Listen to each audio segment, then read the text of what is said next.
make a cylinder that has to pull the clay from the bottom to the top, flattening it up.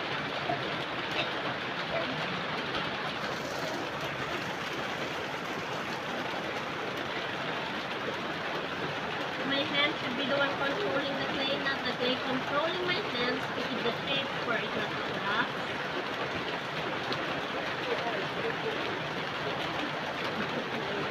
This is the very basic shape from here.